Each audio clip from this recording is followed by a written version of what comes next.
하나님께서는 아담과 하와를 만드셨고 또한 그들을 통해서 사람이 생육하고 번성케 하셨습니다.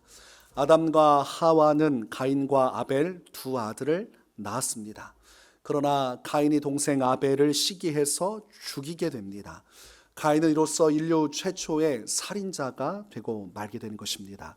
아담과 하와가 또 아들을 낳았는데 성경은 셋이라는 이름을 부여하고 있습니다.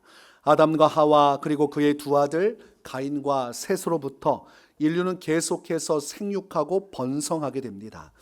그러면서 창세기 5장을 보면 아담의 족보, 계보를 기록하고 있는데 그 중에 아담의 자손 중에 셋의 족보를 기록하고 있습니다. 창세기 5장 32절을 보면 그 셋의 족보 중에 끝에 기록되어 있는 사람이 있는데 바로 노아입니다. 노아는 500세 된 후에 셈과 함과 야벳을 낳았더라 라고 기록을 하고 있습니다. 아담의 아들 중 셋의 후손 가운데 노아라는 사람이 있었고 이 노아라는 사람이 굉장히 중요한 역할을 감당하기 때문에 성경에서는 그 이름을 기록을 하고 있습니다. 특별히 창세기 6장을 보면 하나님께서 본격적으로 노아에 대해서 말씀하시고 역사하시는 기록들을 남기고 있습니다. 노아 하면 떠오르는 단어가 있습니다. 노아 하면 방주 나오는 것이죠. 교회 다니지 않아도 노아의 방주라는 이 단어는 익숙한 것입니다. 영화를 볼 때면 SF 영화로 만들었는데 노아의 방주를 모티브로 해서 만든 영화가 있습니다. 또 어떤 영화들은 코믹 영화로 만들었는데 노아의 방주의 스토리를 따와서 또 재미난 코미디 영화를 만들기도 합니다. 그러니까 일반 대중들에게도 낯설지 않은 이야기가 노아의 방주 이야기입니다. 노아가 방주를 만든 것에 대해서 사람들이 관심이 많습니다. 그러나 노아가 방주를 만든 것은 개인의 취향과는 전혀 상관이 없습니다. 노아가 어릴 때부터 만드는 것을 좋아했더니 그 만드는 재능을 가지고 하나님께 방주를 바치기 위해 수고한 내용을 기록하고 있지 않습니다. 노아가 방주를 만든 것은 그의 취향도 그가 원했던 것도 아니라 오직 하나님의 명령이었습니다. 하나님께서 노아를 찾아오셔서 방주를 만들라고 하셨기에 그 명령을 따라 순종하여 방주를 만든 것입니다. 그렇다면 하나님께서는 왜 노아에게 방주를 만들라고 하셨을까? 성경을 보면 그 당시 그 노아 세대의 사람들의 죄악이 너무나도 심각했기 때문이라고 기록을 합니다. 본문 5절에서 7절 말씀을 보면 이렇게 말씀합니다. 여호와께서 사람의 죄악이 세상에 가득함과 그의 마음으로 생각하는 모든 계획이 항상 악할 뿐임을 보시고 땅 위에 사는 사람 지으셨음을 한탄하사 마음에 근심하시고 이르시되 내가 창조한 사람을 내가 지면에서 쓸어버리되 사람으로부터 가축과 기는 것과 공중의 새까지 그리하리니 이는 내가 그것들을 지었음을 한탄함이니라 하시니라. 구구절절하게 하나님의 마음을 표현하고 있죠. 사람들이 너무나 심각하게 죄를 지었어요. 그리고 그 죄악이 너무나도 도를 벗어나 하나님을 한탄하게 만들었습니다. 어찌 내가 만든 나의 사람들이 이렇게 죄악을 저지르며 방탕하게 살아갈 수 있는가? 마음속에 있는 것이라고는 온통 죄된 생각뿐이고 나를 향한 믿음과 소망은 찾아볼 수 없구나. 하나님께서 그렇게 판단하신 것입니다. 그러므로 노아 세대에 살아가던 사람들은 하나님의 근심거리였어요. 하나님께서 아담과 하와를 창조하시고 생육하고 번성하게 하신 그 목적은 사람으로 하여금 하나님을 찬송하고 사람이 하나님과 동행하며 오직 하나님의 영광을 위하여 살아가도록 하기 위해 하나님께서 사람을 만드시고 또한 생육하고 번성하게 하셨습니다. 더 많은 자들이 하나님을 경외하며 하나님을 영화롭게 하기를 기대하셨지만 사람들의 수가 많아지면 많아질수록 더 악한 패역의 길로 부패함의 길로 들어가게 됩니다. 그 당시 죄악상을 본문 11절과 12절은 이렇게 표현합니다. 그때 온 땅이 하나님 앞에 부패하여 포악함이 땅에 가득한지라. 하나님이 보신즉 땅이 부패하였으니 이는 땅에서 모든 혈육 있는 자의 행위가 부패함이었더라. 보는 자마다 부패했어요. 포악했습니다. 숨쉬는 사람들의 모든 계획도 그들의 삶의 현장도 하나님께 조금도 영광이 되지 않았습니다. 그래서 하나님은 그 죄로 말미암아 진노하시고 온 땅을 심판하기로 결정하셨습니다. 홍수 심판을 통해서 모든 죄인들을 다 쓸어버리기로 작정하셨습니다. 그런 수많은 죄인들의 죄악상이 난무한 그 시대에 하나님 앞에서 의롭다함을 받은 사람이 있었으니 오늘 성경 말씀은 노아라고 기록을 합니다. 노아는 하나님을 경외했던 사람이고 하나님과 동행했던 사람입니다. 노아는 이 영적 리더십을 가지고 자기만 하나님을 경외하는 것이 아니라 자신의 세 아들도 믿음의 사람으로서 하나님을 경외하게 만들었어요. 그래서 온 가족이 똘똘 뭉쳐서 하나님을 믿고 따르는 믿음의 가족이었습니다. 본문 8절에서 10절은 그러나 노아는 여호와께 은혜를 입었더라. 이것이 노아의 족본이라. 노아는 의인이요 당대의 완전한 자라. 그는 하나님과 동행하였으며 세 아들을 낳았으니 셈과 함과 야벳이니라. 그러니까 8절 초입을 보면 그러나 노아는 이라고 기록합니다. 그러나 노아는 무언가 대조되고 있는 것이죠. 앞서서 하나님을 한탄케 한 그 당시의 죄인들, 마음으로 생각하는 모든 계획이 악할 뿐인 사람들, 부패한 사람들, 그들과 달랐다는 것이죠. 그러나 노아는 달랐다는 것입니다. 노아는 이 세상의 물결을 따라 살아가는 사람이 아니었고 철저히 세속적인 사람들, 죄인의 길로 가는 사람들과 구별된 인생을 살아갔음을 말씀하고 있는 것입니다. 시편 1편을 보면 복 있는 사람은 악인들의 꾀를 따르지 아니하며 죄인들의 길에 서지 아니하며 오만한 자들의 자리에 앉지 아니하고라고 기록합니다. 정말 복 있는 사람이 누구인가? 시편에서는 하나님께서 원하시는 이 복 있는 사람은, 하나님의 복을 받아 누리는 사람은 절대로 악인들의 꾀를 따라 살아가지 않는다고 말씀합니다. 악인들이 항상 악한 죄악의 생각을 따라 살아갈 때 복 있는 사람은 그 생각을 따라 살지 않고 하나님의 말씀을 따라 살아가고, 죄인들이 죄악의 길로 들어설 때 하나님 앞에 복받은 사람은 의인의 길, 말씀의 길로 들어서고, 죄인들이 오만한 자의 자리에 앉아 주님을 대적하고 주의 말씀을 부정할 때 복 있는 사람은 하나님의 말씀에 귀를 기울이고 청종하며 그 말씀 앞에 복종하는 길로 걸어갑니다. 그러므로 이 노아 시대 속에서 수많은 사람 중에 오직 이 노아와 그의 가족은 복 있는 사람들이었어요. 그 당시에 세속화되고 죄악이 난무한 시대 속에도 구별돼서 하나님의 말씀을 청종하고 순종하는 사람들, 그 사람들이 노아와 그의 가족들이었습니다. 그로 말미암아 노아 그리고 노아의 가족은 복을 받게 되죠. 바로 구원을 받을 기회를 얻게 됩니다. 모두가 다 홍수 심판으로 죽어나갈 때에 그 중에서 생존할 수 있는 기회를 하나님께서 부여하여 주시고, 그것이 바로 노아에게 명령하신 바 방주를 만들라고 하신 이유입니다. 그냥 심판만 하면 끝나는 것입니다. 위에서 아래로 샘물이 터져 나오고 하늘에서 궁창의 물들이 쏟아지면서 온 땅을 그냥 물로 덮으면 끝나는 심판이지만, 하나님은 그 심판 속에서도 구원의 여명을 비추어 주시고 그 구원의 깊은 하나님의 경륜이 노아의 인생 가운데 찾아오게 되었습니다. 노아에게 하나님의 축복이 임한 것이죠. 그러므로 방주를 만들라고 한 사명은 부담이기 이전에 축복입니다. 하나님께서 노아를 기억하시고 그 가족을 기억하시고 구원받을 길을 열어주셨으니 노아에게 얼마나 큰 복이 임한 것입니까?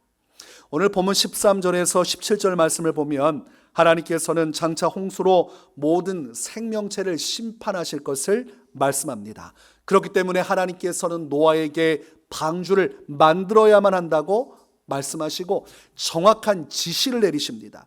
내가 너에게 명한 그대로, 그 치수대로, 그 품목대로 너는 방주를 만들어라. 주님이 명령하십니다.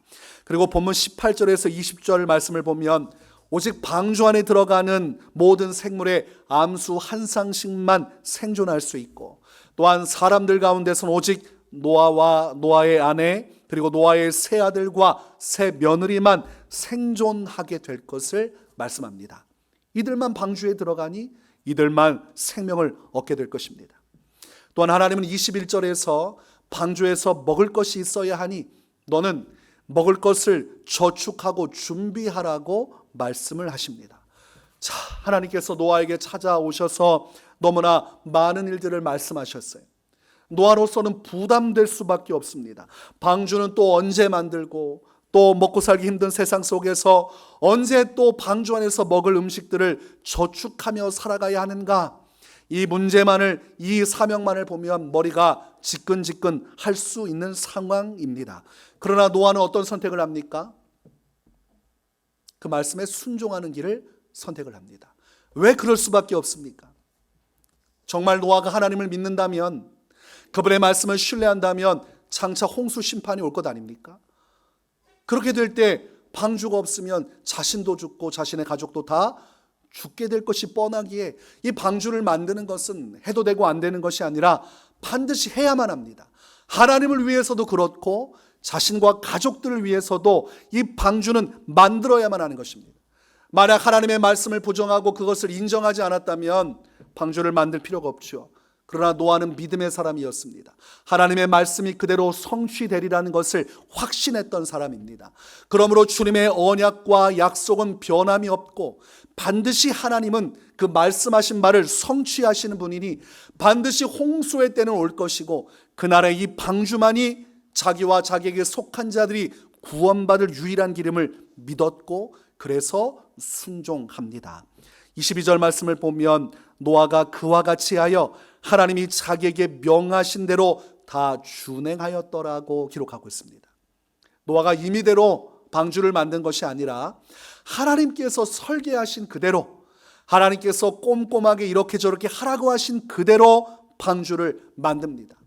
그리고 그곳에서 먹고 생존할 양식도 놓치지 않고 자신의 인생 속에서 꾸준히 양식을 모아서 고통의 날, 심판의 날이 올 때 이 방주 안에 들어가 먹고 생존할 준비를 하게 됩니다. 노아가 방주를 만든 기간은 얼마나 걸렸을까요? 1부 때는 제가 선택의 기회를 드렸지만 2부 때는 주관식으로 하도록 하겠습니다. 주관식입니다. 업다운으로 할까요? 100년,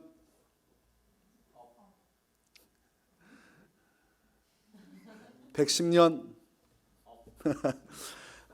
일반적으로 120년 정도를 보죠. 120년 정도. 노아가 방주를 120년간 만들었어요. 여러분 인생 오래도록 살아도 몇 년을 못 넘길까요?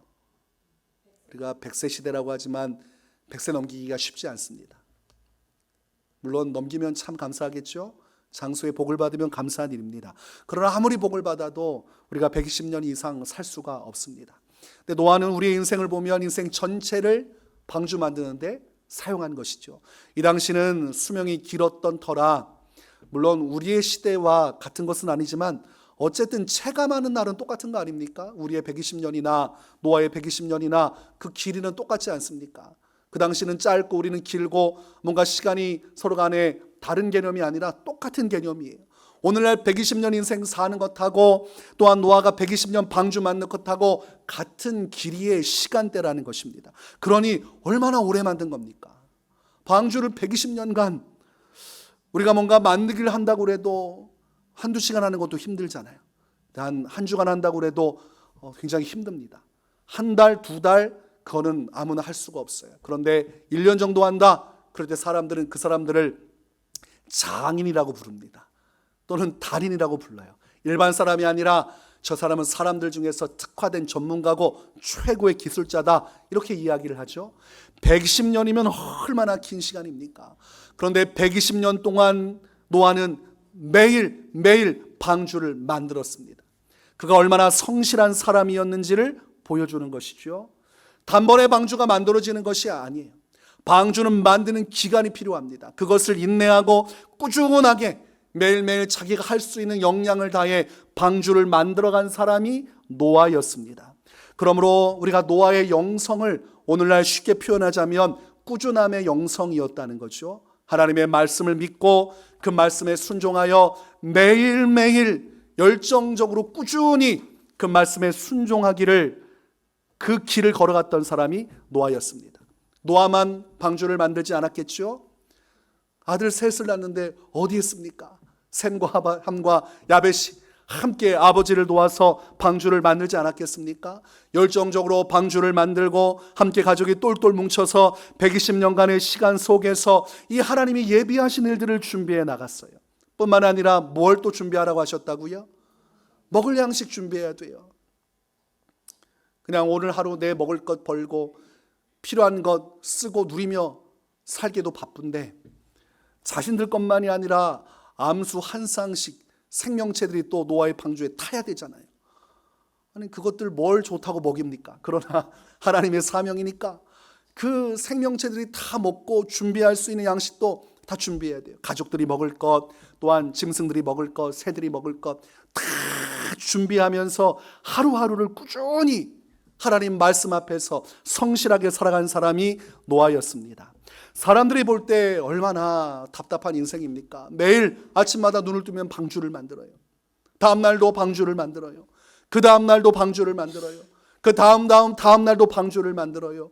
한 달이 지나고 두 달이 지나고 1년이 지나고 10년이 지나고 감이 안 오죠? 20년이 지나고 30년이 지나고 40년이 지나고 또 아침마다 방주를 만들어요.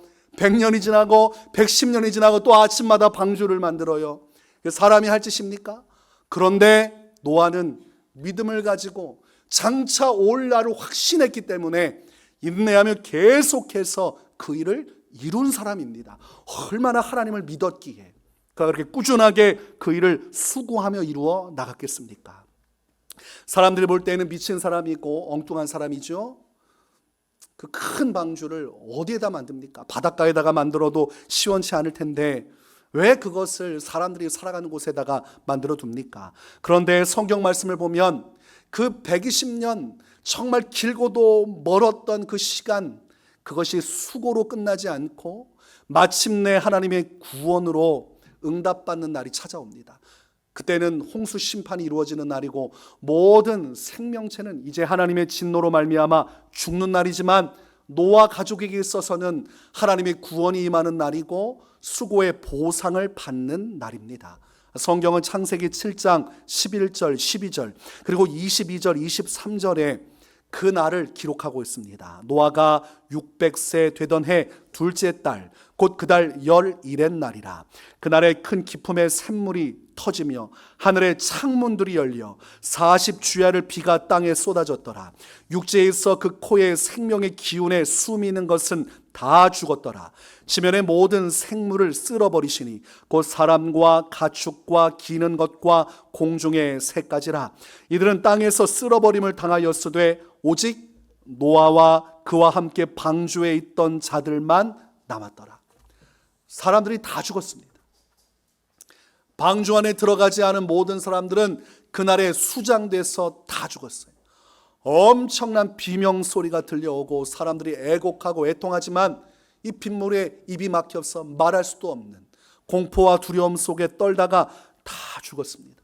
하나님 앞에 범죄한 그들의 죄로 말미암아 그 세대 모든 사람들이 다 죽고 오직 하나님을 믿고 믿음을 따라 주님을 경외했고 순종했던 노아, 그 세대의 노아 가족만 생명을 보존할 수 있었습니다. 노아의 120년간의 꾸준한 그 하나님 말씀에 대한 순종의 여정이 헛되지 아니하였음을 성경은 아주 명시적으로 기록합니다. 헛되지 않았도다. 노아의 수고와 그의 땀, 하나님의 말씀 하나만을 붙들고 평생 동안 자기의 모든 열정을 다해 매일 똑같이 지루하고 답답하고 한심해 보일 만한 그 일을 꾸준히 행한 것이 결코 주님 앞에서 헛되지 않았음을 성경은 증명을 하고 있는 것입니다. 믿음이라는 것이 사람들이 볼 때는 무지해 보이고 어리석어 보입니다. 되지도 않는 일을 저렇게 하는구나.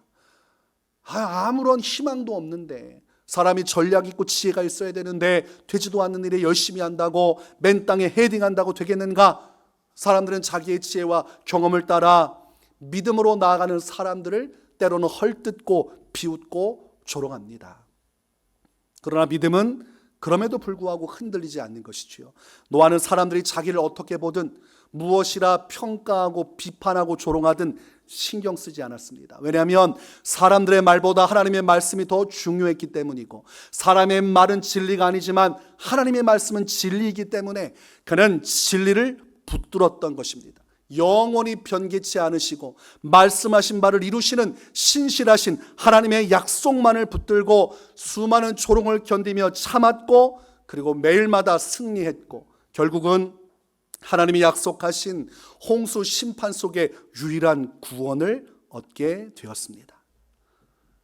누가 이런 노아에게 손가락질할 수 있습니까? 그의 꾸준함이, 그의 믿음의 발걸음이 어리석었다고 평가할 수 있겠습니까? 우리의 신앙생활도 똑같은 원리입니다.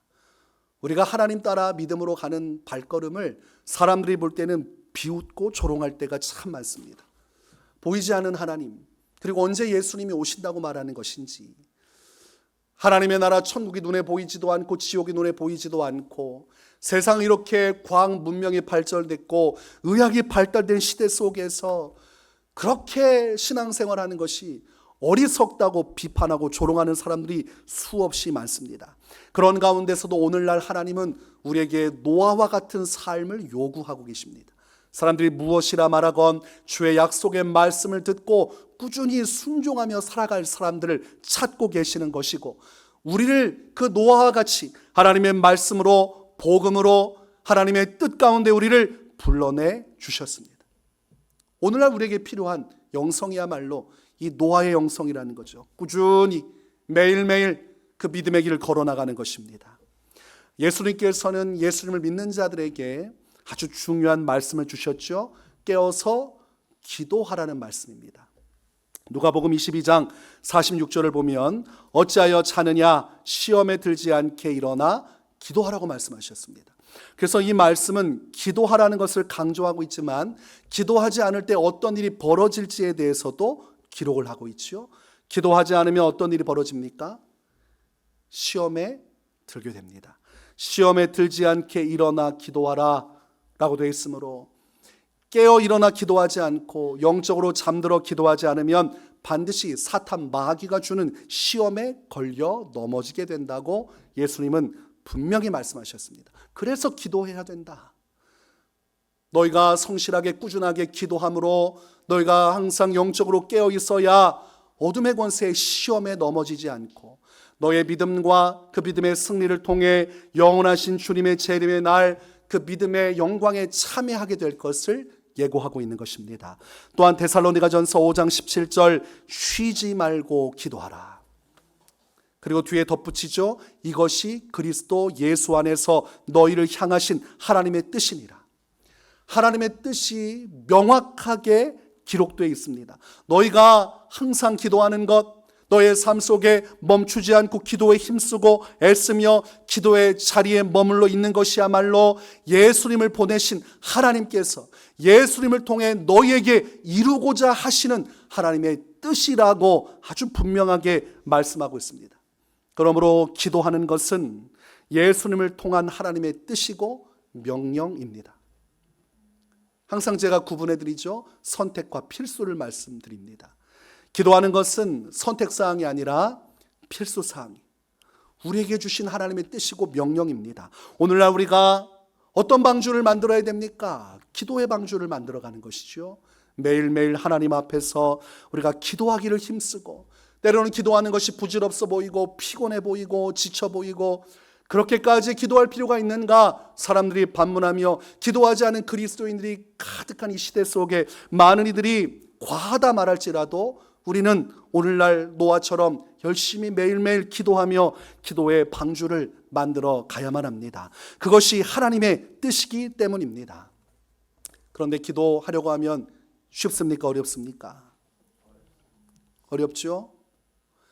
기도를 처음 시작하면 막막하고 어떻게 기도해야 될지도 모르고, 또 기도를 애쓰지만 기도 시간이 늘어나지 않을 때가 참 많아요. 우리가 운동하는 것도 마찬가지죠. 운동하다가 운동하면 어떻습니까? 힘들어요. 삭신이 쑤시고 허리가 아프고 온몸에 통증이 있습니다. 그렇다고 해서 운동을 안 하면 어떻게 됩니까? 건강할 수 없죠. 그리고 그 체력 그대로 살아가야 됩니다. 더 좋아지기는커녕 점점 더 체력이 안 좋아지고 일어서 있는 것조차 힘들어질 정도로 근육이, 몸이 쇠퇴하게 되어 있습니다. 그러나 그럼에도 불구하고 우리가 운동하는 이유는 무엇입니까? 매일매일 꾸준히 운동하는 이유, 그렇게 하면 몸이 점점 더 건강해지고 더 큰 힘을 발휘할 수 있기 때문이죠.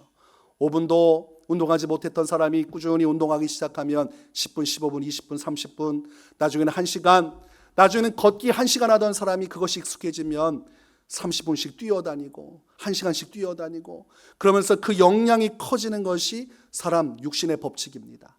영적인 법칙도 똑같아요. 우리가 하나님 앞에서 기도하는 것, 처음에 기도할 때 운동하는 것처럼 힘들지만 그럼에도 불구하고 우리가 꾸준하게 이 노아의 영성을 가지고 하나님 앞에서 기도하고자 힘쓰고 애쓰며 우리의 시간을 들여 기도의 자리로 나가면 기도의 역량이 늘어나고 기도의 깊이가 깊어지고 기도 속에서 하나님의 은혜를 누리고 기도 속에서 하나님 나라에 대한 확신과 믿음의 역사, 성령 충만의 역사를 누리게 되는 이 기도의 호흡 속에 살아 역사하시는 주님을 만나게 되는 것입니다. 하나님을 보여달라는 사람들이 있지요. 천국과 지옥을 내가 경험하지 못했으니 나를 경험시켜주면 믿겠다고 말해요. 기도할 때 하나님을 만나게 되고 기도할 때 천국의 영광을 내 심령 속에 나의 삶 속에 경험하게 됩니다. 사람이 예수님을 믿고 그 예수님의 이름으로 기도할 때 그 속엔 성령의 임재가 나타나고 저 멀리 계신 하나님의 나라가 저 추상적인 개념으로 있는 것이 아니라 내 안에 계신 성령 안에서 예수님의 이름으로 기도할 때 그 하나님의 나라가 내 안에 임하여서 하나님이 나를 통치하는 일들이 벌어지게 됩니다. 어둠의 권세는 떠나가고 세상 근심과 마음의 두려움도 떠나가고 하나님이 주시는 평강과 위로, 천국에서만 누릴 수 있는 정말 말로 표현 못할 영적 차원의 은혜가 나를 사로잡으니 그때서야 비로소 천국이 이런 기쁨이겠구나, 하나님과 함께하는 삶이 이런 기쁨이구나, 기도 속에서 하나님을 만나고 천국을 우리는 임시적으로 그 시간 속에 경험을 할 수가 있는 것입니다. 그래서 예수님의 사역을 보면 기도에 힘쓰셨고 또한 기도를 가르치셨습니다. 예수님께서 본인도 기도하셨지만 제자들도 기도하도록 하셨어요. 꾸준하게 이 천국 복음을 전파하면서도 기도의 자리로 제자들을 일으켜 세우시고 그들과 함께 복음의 일들을 이루셨고 그 기도 속에 훈련 받았기에 예수님께서 죽으시고 부활하신 이후에 이제 그들에게 무엇이라 말씀하십니까? 마가다락방에서 성령을 받을 때까지 기도하라 하셨고 그때 훈련 받은 것이 있으니 예수님 없이도 기도할 수 있었던 것입니다. 예수님께서 사후 부활하시고 이 기도의 역사를 교회적으로 이루도록 하기 위해 제자들을 선별해서 훈련시키셨어요. 그 기도 훈련이 있었기에 성령 받고 그 안에서 복음의 역사를 이루므로 성령의 시대, 복음의 시대가 개막되고 그 놀라운 복음의 능력으로 오늘 우리에게까지 복음이 밀려와 우리가 예수님을 믿게 된 것입니다. 예수님의 기도, 그리고 예수님의 기도 훈련은 필연적이고 필수적이었고 그것이 하나님의 나라 일을 이루는데 귀한 원동력이 되었습니다. 오늘날 우리가 복음 전해야 되잖아요. 그렇죠? 거룩한 백성으로 살아가야 하잖아요. 여러분, 우리에게 무슨 능력이 있고 무슨 담대함이 있으며 무슨 지혜가 있습니까? 세상살이 하는 것도 힘겨워 지친 우리가 하나님 나라를 이루는 이 일을 어찌 감당합니까? 그러나 기도할 때 감당할 수 있어요. 우리가 기도할 때 처음은 힘들지만 이 기도가 너무나 중요하다는 것을 알고 이것이 내게 명하신 주님의 뜻이고 명령이므로 노아처럼 우리도 기도하고 기도하면서 우리의 역량이 확장되어지고 마침내 기도의 분량을 이루러 하나님의 뜻에 쓰임받는 사람이요 또한 그 기도를 통해 나의 영혼을 지키고 나의 가족의 구원을 이루며 하나님 나라 역사를 이룰 수 있는 것입니다. 우리 교회는 수요 예배 시에는 합심하는 기도 시간을 한 20분에서 30분 정도 하고 있고 금요 성령 집회 때는 통상 40분에서 45분 정도 하고 있습니다. 더 늘리고 싶은 마음이 있지만 견디지 못할 것 같아서 예배 비율을 조정하면서 기도 시간을 조금 여유 있게 잡고 있어요. 마음으로는 1시간 정도 해서 지속하고 싶지만 혹여라도 마음이 너무 힘드실 것 같아서 기도하면서 기도 비율을 이렇게 정하고 있습니다. 이렇게 기도하게 하는 이유는 동일한 것이죠. 우리가 해야만 하는 우리의 사명이고 주님의 뜻이요, 이것이 우리의 믿음의 승리의 원동력이 될 것이고 이것을 통해 하나님 나라가 완성되기 때문입니다. 그래서 여러분들 이 기도의 모임에 함께 참여하고 또 더군다나 우리가 교회에서 기도하는 것이 전부가 돼서는 안 되죠. 여러분의 남은 날수, 교회에서 예배하는 시간은 지극히 짧습니다. 교회에서 예배하고 신앙생활하는 것 엄청 길다고 생각하지만 여러분의 일상에서 살아가는 여러분의 인생의 비율이 훨씬 큽니다. 그 인생의 여러분의 삶의 날 동안 또한 기도의 날로 채워가는 여러분의 수고와 헌신과 또한 결단이 필요한 것입니다. 그렇게 기도의 여정으로 나갈 때 여러분이 그 노아처럼 마침내 아름다운 주의 역사를 이루는 주인공이 될 수 있는 것이지요. 일확천금을 노리지 마세요. 오늘 내일 그저 기도로 묵묵히 그 길을 가다 보면 그 안에서 하나님을 만나고 주의 응답을 보고 주님이 주신 사명을 이루는 놀라운 일들이 그 꾸준한 기도 속에 이루어지는 것이지, 한참 기도를 쉬다가 한 방에 와서 은혜 받고 한 방에 기도문을 열고 한 방에 천국의 영광을 누리고자 하면 안 됩니다. 그런 마음으로 교회 왔다가 5분 뒤에 고개를 숙이고 절망하다가요. 왜요? 기도가 안 되니까. 기도 훈련이 안 됐으니까. 마음이 세상의 죄로 꽉 차고 근심으로 꽉 차면 영적으로 이 오염물들이 꽉 쥐고 있어서 기도가 안 나와요. 철저히 회개하고 마음의 문을 여는 그 시간이 필요한데, 단번에 거기 와서 그거 다 열고 은혜까지 다 받고 응답도 받고 하려면 하루 종일에도 모자랍니다. 기도는 매일매일 꾸준히 하는 것이, 어떻게 하듯이요? 저축하듯이, 매일매일 저축하듯이 하는 것이지 로또 복권하듯이 그렇게 기도하는 거 아닙니다. 진정한 기도자는 매일매일의 삶 속에서 기도의 영역을 지키고 그 안에서 이루어가는 것이지요. 또한 말씀도 똑같습니다. 성도는 기도 또한 말씀 속에서 거룩해지는 것이지요. 말씀도 우리가 매일매일 가까이 해야 됩니다. 하나님의 말씀을 소중히 여기고 말씀을 읽고 묵상하는 매일매일의 삶, 그리고 선포되는 말씀, 그 말씀을 하나님의 말씀으로 우리가 열린 마음으로 듣게 되면 그 말씀을 통해 지식을 얻고 분별을 하고 그 지식과 분별 속에 하나님 말씀을 가까이 함으로 그 말씀 속에 믿음의 엄청난 성숙이 이루어집니다. 정말 여러분 믿음 뜨겁게 하나님 잘 섬기고 싶지 않습니까? 그건 꾸준한 말씀의 삶이 밑받침돼야 됩니다. 저도 목회자로서 이렇게 여러분 앞에 말씀을 전하지만 말씀으로부터 멀어지면 목회자도 말만 번지르르하게 하지 믿음이 없어요.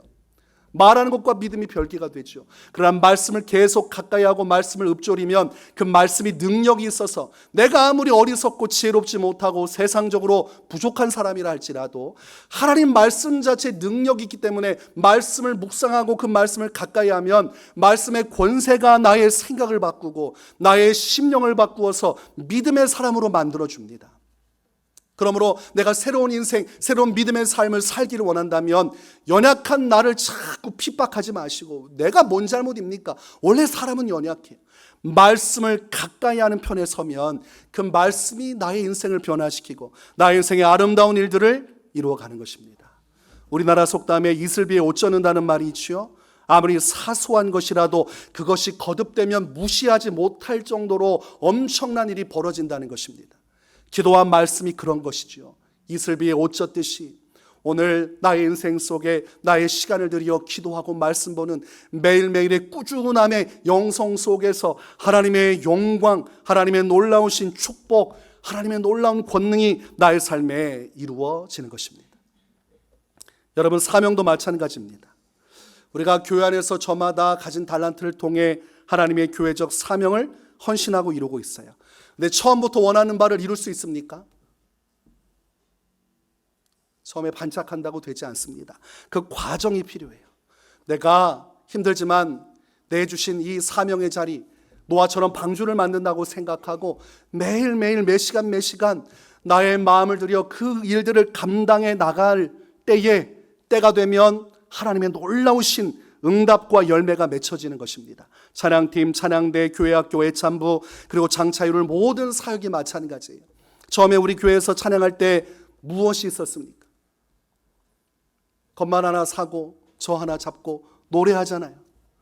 그때 제가 참 미안한 마음이 있었어요. 노래방에서 혼자 노래하는 것처럼 반주 하나 틀어놓고 부르면 마치 그런 생각하시겠구나, 목사님이 노래에 심취해가지고 저렇게 혼자 앞에서도 기뻐서 노래하는구나, 그런 거 아니었어요. 믿음을 가지고 오늘부터 꾸준히 찬양하며 나가면 이 찬양의 영광 속에서 하나님이 아름다운 역사를 이루시리라는 믿음을 가지고 마음은 힘겹지만 외롭고 고독한 거 아닙니까? 텅 빈 성전에서 건반 놓고 찬양을 하는데 그 텅텅 빈 느낌이 얼마나 마음을 힘들게 합니까? 그럼 믿음을 가지고 꾸준히 그 자리를 지켜나가면 이렇게 아름다운 찬양팀이 세워지고 아름다운 찬양의 영광이 이루어지지 않습니까? 교회학교도 처음에는 어떻겠습니까? 잠옷실에 은강이, 은산이, 도윤이 3명이 탁 자리 잡고 있죠. 그 안에서 아이들이 싸우지 않기를 간절히 바라는 마음으로, 또 안에는 아이들 또 기뻐하라고 사진을 탁 뽑아가지고 벽에다 붙여놓고, 아이들이 마음속에 큰 위로받기를, 뭐 사진 붙여놓는다고 위로받겠습니까? 할 게 없으니까 그거라도 애들 사진이라도 붙여놔서 좀 꾸며놓으면 애들이 좀 잠옷실에서 답답해하지 않을까, 뭐 그런 생각으로 붙여놓은 것 같아요. 그 3명밖에 없고 예배실도 없고 잠옷실 저기에 갇혀서 있는 그때 무슨 소망이 있습니까? 그러나 그럼에도 불구하고 우리가 믿음을 가지고 헌신의 자리, 사명의 자리 지키며 나아갔더니 하나님께서 이렇게 아름답게 또 예배할 공간도 주시고 아이들도 주시고, 또 거창한 이름이지만 위례 소년소녀 합창단 광고합니다. 아이들 참여하게 하세요. 지금 초반부터 참여해야지 나중에 수준 차이가 많이 납니다. 지금 열정적으로 가르치고 있어요. 아이들이 제대로 음악적인 수준을 가질 수 있도록 단순히 노래하는 것이 아니라 아이들에게 필요한 것들을 지금 차근차근 가르쳐주고 있고, 그게 이제 임계점에 이르게 되면 폭발하는 날이 오죠. 다들 시큰둥하신 거 보니까 한번 나중에 목자 모임마다 중간에 가서 잘하고 있나 이렇게 보시고, 아이들이 그 안에서 또 은혜를 받고, 이런 일들이 묵묵히 매일마다 헌신하며 나갈 때 일어나는 것이죠. 우리 찬양대 적은 숫자로 이렇게 고생할 때마다 마음이, 제가 죄송한 마음이 있고, 초반에 아무것도 없는데 성가대 한다고 제가 광고할 때 그때 여러 가지 아마 혼란이 있었을 거예요. 그렇죠? 뭐 아무것도 없는데, 지휘자도 없고 뭐 피아노도 없고 한다는 사람도 없는데 광고했잖아요. 그런데 또 헌신하겠다고 이렇게 나와주셔가지고 지금까지 애쓰고 힘쓰고 있어요. 시작한 지 얼마 안 됐지만 하나님께서 더 풍성한 열매로 아멘을 하십시오. 더 큰 영광으로 남의 일처럼 쑥스러워하시고, 그런 일들을 또 계속 이루어 가시겠죠. 내게 주어진 자리를 우리가 믿음을 가지고 꾸준히 해가면, 애참부 반찬 만드는 거 힘들잖아요. 애참부에는 어떤 비전이 있을까요? 그러나 있는 자리에서 헌신을 하고 열심히 만들어가는 그 과정 속에 성도들이 기뻐하고 은혜 받고, 또 함께할 자들이 또 함께하면서 이 함께 교제하는 기쁨이 또 충만해지지 않겠습니까? 우리가 신앙생활 하다 보면 힘들 때가 있어요. 아무것도 하고 싶지 않을 때, 기도도 하고 싶지 않고 말씀도 보고 싶지 않고 예배 시간도 불필요하게 느껴지고, 최소한으로 예배하고 최소한으로 하나님 일하면서 좀 내 인생을 즐기고 싶고 위로받고 싶은 마음이 들 때가 있어요. 그러면서 하나님이 내게 하라고 하신 그 모든 기도와 말씀과 사역의 현장들이 무거운 짐으로만 느껴질 때가 있습니다. 노아가 방주의 사명을 받을 때 뭐 그러한 마음일 수도 있었지만, 중요한 것은 여러분, 그 당시에 노아는 방주 만드느라 고생하고 매일매일 수고했지만 결과를 보시면 그 당시에 자기 뜻을 따라 편한 인생 살고 자기 인생을 누렸던 사람들은 다 하나님의 진노를 받아 수장되어 죽었습니다. 하나님의 말씀을 따라 어려워도 하나님 앞에서 꾸준히 그 말씀을 따라 순종한 이 노아와 노아의 가족만 그 엄청난 폭우와 물 홍수 속에서도 살아남았다는 사실을 기억한다면, 지금 내게 하라고 하신 기도의 일들, 말씀의 일들, 이 사역의 일들은 도리어 나의 인생의 저주와 무거운 짐이 아니라 축복인 것입니다. 여러분들은 하나님의 사랑을 입고 있는 것이고 하나님의 큰 소망으로서 이 시대를 살아가고 있는 것입니다. 하나님이 기대하고 소망하기에 여러분에게 사명을 주시고 믿음을 주시고 이 시대 속에 이렇게 함께 믿음의 역사를 이루도록 불러주셨으니, 내게 부담스러운 일들이라 할지라도 오히려 그것이 축복이라는 것을 우리가 절대로 잊어서는 안 되는 것입니다. 시작이 반이란 말이 있습니다. 천리길도 한 걸음부터라는 말이 있어요. 예수님께서 선한 사마리아인의 비유를 들려주시면서 누가복음 10장 37절에서 이렇게 말씀합니다. 너도 이와 같이 하라. 이제부터 너도 이와 같이 살아가면 된다. 오늘 우리가 말씀 들은 대로 노아처럼 살아가기 원합니다. 기도하는 것도, 말씀 보는 것도, 우리가 사명 붙들고 헌신하는 것도 때로는 어려움이 있고 답답함이 있고 무지하고 어리석은 길처럼 보이지만, 우리가 꾸준히 노아처럼 하루하루 우리 인생을 살아 주 앞에 그 말씀을 따라 순종하는 인내와 꾸준함 속에 구원의 방주는 완성될 것이고 우리 인생을 통해 하나님은 놀라운 영광을 받으실 것입니다. 방주를 만든 노아의 영성을 따라 오늘도 그 길 걸어가시기를 주님의 이름으로 축원합니다.